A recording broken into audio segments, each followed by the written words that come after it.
Hey everyone, this is Leo Lauretti from Abstract Music Lab, and I'm back here to the sound design channel. Today I'm recreating an ARP called ARP Candy, and it sounds like this. This is without sidechain.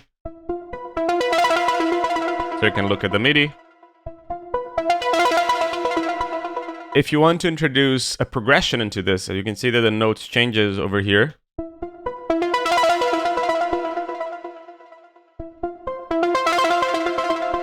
That also works. But now if you want to listen to this in context, this is how it sounds like.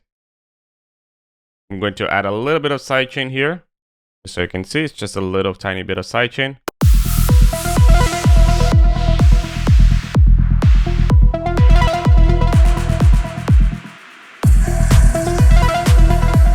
If you want to get this preset, you can get it over here in the description in the Serum 2 Techno presets that are available at Production Music Live's website. But now let's initialize this sound. We're going to deactivate the shader box and we're going to initialize the sound here in Serum, and it sounds like this, just so you can listen to it.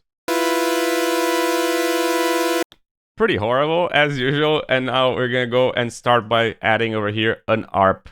So we're going to go and click on the ARP and just toggle it on. Okie dokie. And the first thing is we're going to pick the LFO1. We're going to attach it to the ARP. Something like this. Not bipolar, unipolar, so hold Alt Shift. Something like this. But here in the LFO1, we're going to make it a little bit different. We're going to put this somewhere over here. This one a little bit down, somewhere like this. And this one a little bit further down.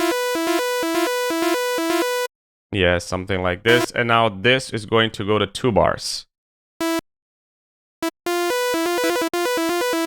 Then you can see how this speeds up as the progression goes with. Really nice. Now we're going to go and actually start shaping the sound. We're going to go and choose a basic MIDI. We're going to go an octave up. Unison a little bit up as well, so we have more voices in the sound, which is why this sounds wide. And you can see that when you hover over here, you can get a description of what this does. This happens when you go here in the global and press show instead of hide. We're gonna go just so we can just go and see it quickly. Now detune a bit down.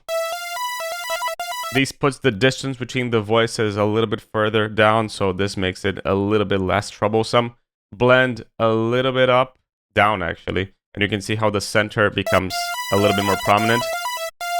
Second thing, we're going to go and choose a basic shapes. Leo, but why can't I use a default shapes? You can, but the phase is different, so it might change how the sound actually sounds. For example, this is how we want at this sound over here. And if we go to default shapes, this is what we have. Is it the same thing? Yes, but again, the phase is different. Unison also up here. Blend down. Detune down, not blend. But the blend is also going down. And the level goes a bit down at this point. Something like this. Okay, now we're going to go into the envelope. So a little bit more attack. The sustain is going to go all the way down. Decay a lot down as well. And a bit more release. Now we're going to go into the noise. Noise, we're going to go and select a color white. And we're going to put the level all the way down. So we're going to pick the envelope and put it on the noise level. A little bit louder, something like this. Cool, now LFO2, what we're going to do is we're going to use a triangle. We're going to select free. We're going to put it to host BPM. And we're also going to put this to 1/2. Now this is going to go in the pan. So the pan goes a bit left and right. And we're going to use it bipolar. What is the difference of using bipolar and unipolar? Alt Shift, and you can see here, unipolar, bipolar. Perfect. Now filter, I'm going to select filter number 1. We're going to go to the cutoff, and in the cutoff, what we're going to do is we're going to put this a little bit further down. Somewhere like this, and now we're going to select A, B, and noise. we can't hear anything because everything is being filtered. MG12, that's what we're going to select with. Resonance, but we can listen to the resonance, so let's go and do some automation first, and then we're going to go back to this. So envelope, we're going to go and put this a bit up already. Still can hear it. So LFO1.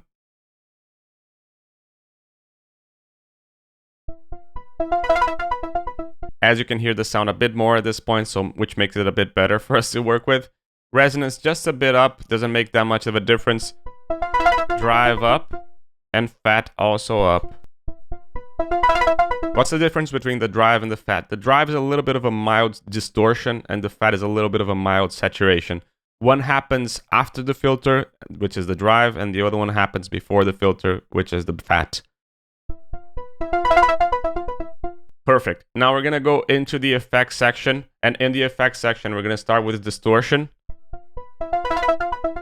Quite heavy on the drive, but slow on the mix. Which we're going to use is asymmetry. Leo, I have no idea what asymmetry does. So what you can do is you can just explore this. Go here in the oscillator C, just so you can see it. Select asymmetry and make it higher. See the difference? That's the difference between this and tube, for example. See how it makes the sound different? This is just for demonstration though. Cool. Now, equalizer, and in the equalizer, we're going to put the low cut a little bit down, something like this, but this is going to actually be a low shelf, so we're going to just put the level a lot down. And now the high shelf is going to be something like this, at this frequency, somewhere like this, and the gain is going to go a bit up, a bit more Q, and pretty much this shape is what you're looking for. Now delay, just to add a bit more depth to the sound, we're going to select a 1/8 and a 1/4 dot. So 1/8 and 1/4 dot. This is going to be normal. Not going to use a ping pong delay. But the feed is going to go a little bit up, just a tiny bit up. This tells how much the delay is going to remain after the delay starts. And now frequency. A bit up here and a bit down here. Because we mainly want the high-end frequencies. And a bit more wet. Perfect. Now, in addition to that, we're going to go into a reverb. And in the reverb, we're going to use a hall. A bit more low cut. High cut as it is. Size as it is. Pre-delay as it is. Decay as it is. Spin a bit down. But the wet is going to go a lot up. Cool. Now, in addition, we're going to use a compressor, and we're going to select multiband. A bit less over here, which is going to compress more, but we're going to push the level a bit more with the gain. Now, attack a bit down.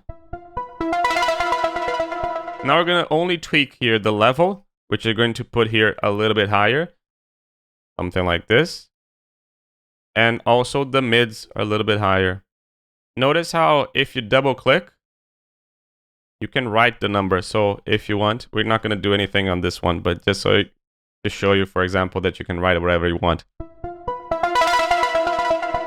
Nice. Now lastly, just an utility, and we're going to use a mono bass, pretty much as it is.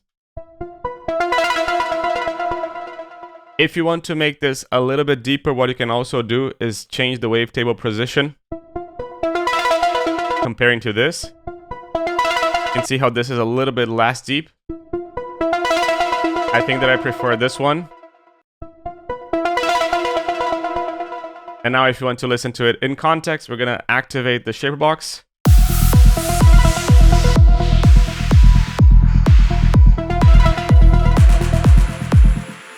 Again, really cool sound that you can find over here in the description below. Hope that you liked this tutorial, and if you liked it, leave the thumbs up. This is Leo Lauretti from Abstract Music Lab signing off.